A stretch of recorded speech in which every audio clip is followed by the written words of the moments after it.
like to tell my bees I'm proud of them. They're being born right now. She's just chewing out the cap.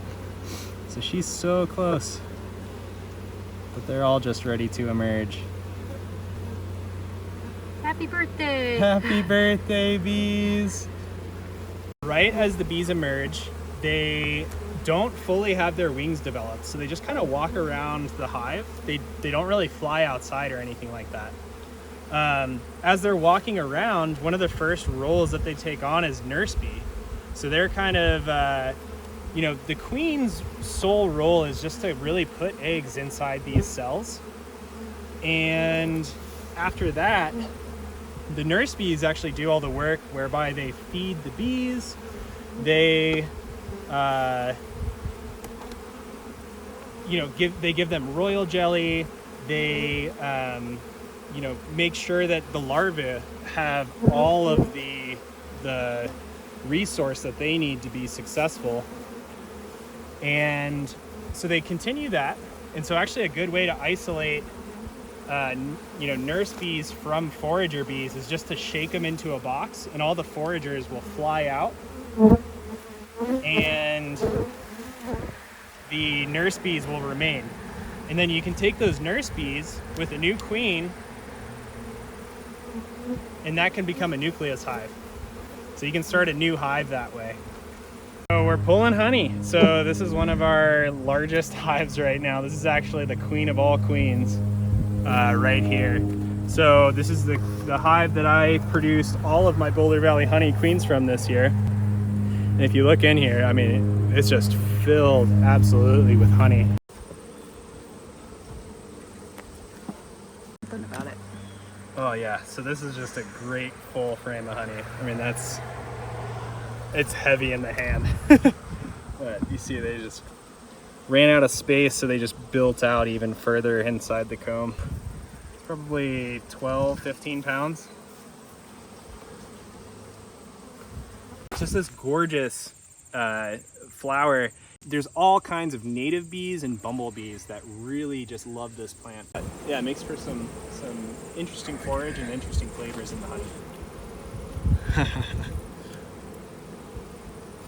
I see two things. I see honey to put on store shelves and you know, have people enjoy, but I also see kind of the lifeblood and overwinter of the bees. I think it's really important to really make sure I'm not overstepping my bounds here and getting too greedy by trying to take all of this. If I take every last bit of it and I leave nothing for the bees, then I won't see them next year.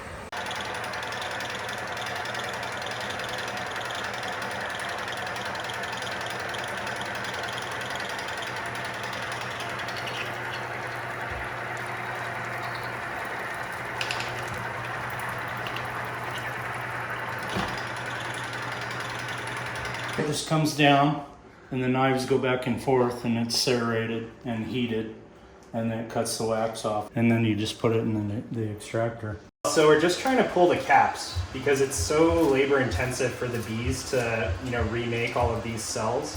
So this just pulls the caps off. You know, if you imagine these are like little jars of honey, just thousands of them on this frame. You're just kind of pulling all the lids off, and then we'll spin all those jars of honey in this extractor over here.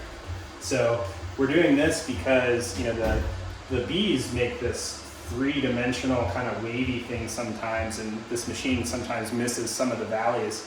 And so I'm just going in and scratching those valleys and making sure that all the honey on this frame, or as much of the honey as possible on this frame, so like right here, didn't catch that. And I'm just gonna kind of break it up a little bit.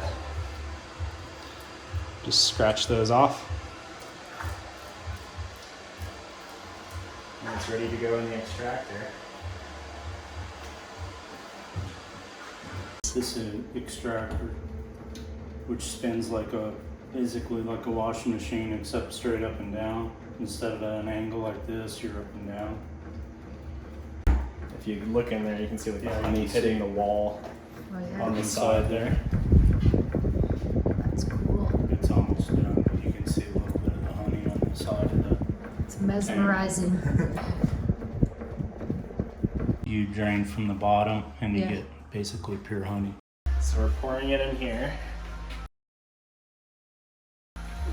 And this is a water jacketed tank, and it's heated up so it doesn't burn the honey or anything, but it just keeps it moving so it's easier to bottle.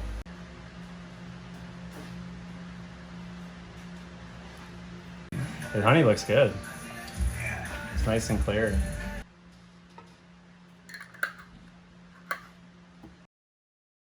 Liquid gold.